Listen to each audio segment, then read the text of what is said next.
It's the 29th of September 2012. I am the Golden Mac, and I'm going to interview my friend Tony Stavros, who happens to be a medium, a clairvoyant, a psychic. Now then, he's the man who knows about the spiritual world, who's been around for a long time. He knows what goes on.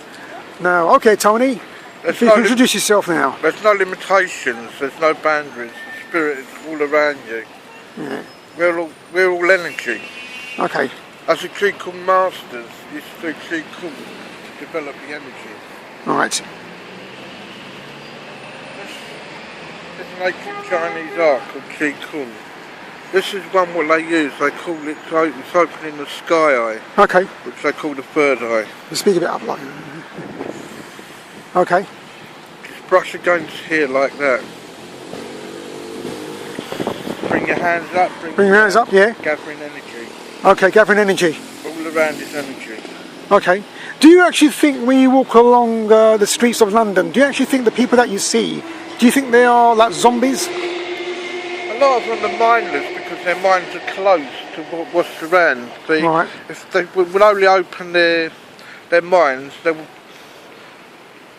would be in contact with other dimensions, because there's plenty of different dimensions which intertwine with this one. Okay. And we can contact what you call spirit beings. Spirit beings, right. Beings from up these other dimensions. I remember many years ago you predicted that there's going to be riots in London, there's going to be looting. That's and your right. prediction came true. That's right. Because in 2011 that happened, didn't it? Yeah, that did, yeah. In Hackney and everywhere, people were looting and That's right. smashing up premises and all that kind of, and you predicted that a long time ago. Yeah. I remember that. So that came true. Yeah, that did. That did. Now, do you think, in your opinion, that most clairvoyants you see basically are, I don't know, what can I say? It's like most clairvoyants that are out there don't seem to read too deeply into the spiritual world, or they're just like, not like you, or different? There's a few good ones, and there's a few that don't seem to tap into that side of things. They don't seem to tap into the dimensions. I remember once I had a dream about the Iraq War, and when I woke up the next day, what I dreamt of was on the front page of the paper. Right. Which was, quite amazing, really, surprising me. Quite amazing. So was you born? You was born in the year 1962? Yeah. You are, I presume you're 50 years old now, or? That's right, 50 years old. 50 years old. What was it like growing up in the 70s? It was okay. It was okay. When did you? At what age did you discover that you had the psychic ability? From an early age. From an early age. Yeah. What was you actually feeling about what was going on? Like, what was you actually feeling? Well, I was seeing people that other people couldn't see, Yeah. I now know to be spirit. Okay. What do you think of the cemeteries? Do you think cemeteries are haunted? Everywhere's haunted, really. It's just different levels of energy. We've got a body. We're not the physical body. Inside this body, we've got a spirit. Right. So, spirit is just us at a different level. Once we pass, right, we leave our physical bodies behind. Right, physical bodies behind. Okay. Have you seen any witches? There is some people that practice what they call witchcraft, yeah. Yeah, you've seen witches. Now, what do you think of people practicing witchcraft? Again, it's like electricity. Electricity can be used, you can turn on a light to see where you're going, at the same time you can electrocute someone. Right, okay. Electricity. So I think it's how something is used. If it's used in a negative way, then it's not very beneficial. What can you use something in a positive way to help people? Now, you seem to have an idol, Elvis Presley. What can you pick up on Elvis Presley's spirit? Elvis Presley was a very sensitive man, and towards the end he suffered a loss, didn't he, when he separated from his wife Priscilla, which he never actually got over. Right, he never actually got over it, exactly. I suppose he never got over his wife's divorce, did he? No. I suppose that broke his heart in the end, and that's why he probably ended up dead or something. It was his time to go, Yeah. He left his mark on the world with his music. He also had a passion for karate. Yes. A lot of people know. Have you done martial arts before? I understand you have. I have, yeah. Can you show us a demonstration? Yes, sir. This is the Tiger Claw system.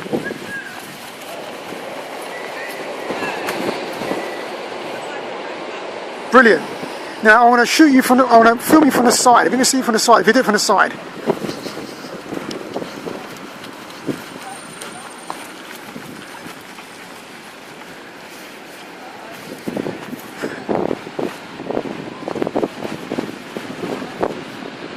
Brilliant. Now that is very quick for your age. You're 50 years old. Yep. That is pretty quick. You seem to be moving quick. You haven't lost the touch, Tony. Mm-hmm. Right. I mean, that's pretty impressive. Because to actually move quick, that you have to get going for the kill. I mean, basically, it's to do with the speed as well. Because when you're attacking your opponent, you need to be very quick. Otherwise, he would get you before. Now, what I noticed in your movement, the reason why I wanted to see you perform this martial arts is to see how quick you are. You seem to still have it. I remember the time when I was down the high street with you and there happened to be a pigeon that couldn't fly. Yeah. And you went right behind the pigeon and you actually put your hands above the pigeon and for some reason you released some kind of energy and it happened to fly. Yeah, it's... How did you do that then? That's what they call G energy. G energy, right, okay. You felt that? The practice of G Kung. Yeah.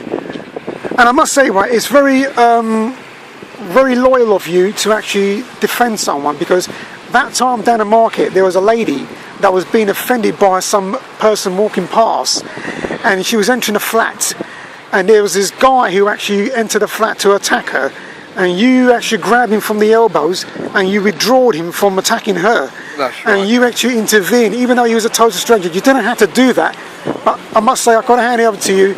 It's very loyal of you and it takes courage for a man like you to actually defend a woman down a high street out of nowhere, and not many people would do that, intervene and basically protect someone.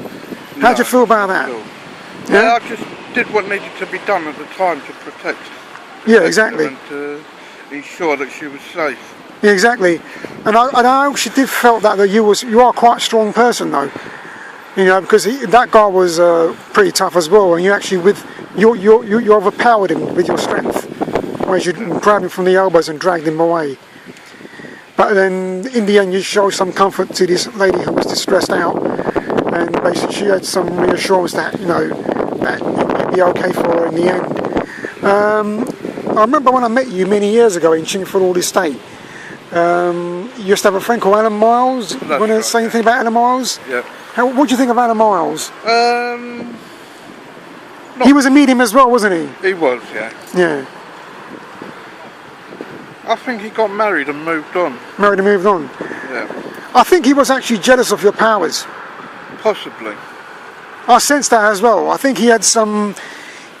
It's like I presume it was like a competition between you guys, wasn't it? It's a bit like competitive, like who's more powerful than you guys. It's like, I suppose...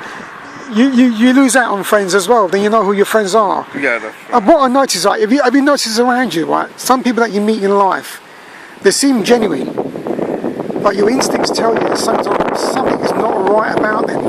You should trust your instincts. You have to trust your instincts. That's called a gut feeling. You get a gut feeling about something. Because no matter how genuine they are towards you, on the surface, you just know. You know on the surface, because I spoke to... in your guts. Yeah, because I spoke to someone yesterday, and they said to me, right, if I told them I actually go with my instincts, they said to me, go with your instincts, Azim.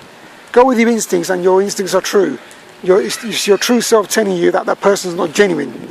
That's and basically, I've always had a feeling about some people who are my friends, and I think to myself that they're not really genuine. So I'm glad I had this conversation with this woman yesterday who shed some light on it and told me that, you know what, Azim, you need to move on and ignore those people. Exactly. You've got to trust your feeling, once you get that feeling, you have to trust that that feeling's telling you something. That feeling's telling you something. It's telling you that that person isn't genuine, even though they seem genuine on the surface. Exactly. Do you actually feel yourself that some people that you met in life are not genuine? There are a few people like that, yeah. Yeah? There are a few people like that? Yep. Do you ever feel hurt by that or not? No. It's part you're too strong than that, though, that's the thing. You're not weak, you're too strong than that, Tony. Yeah. Exactly. They might be thinking that, basically in their mind, maybe Tony, you know, he's our mate. As you can see, people can underestimate. You might be weak, but you're not, are you? You can see through the movements of the martial art. Yeah. I move a lot faster than what I would seem to look. Now, how fast do you think you can go? Do you think you can go faster than what you did before? Or let me just hold on for a minute. Let's do a demonstration now.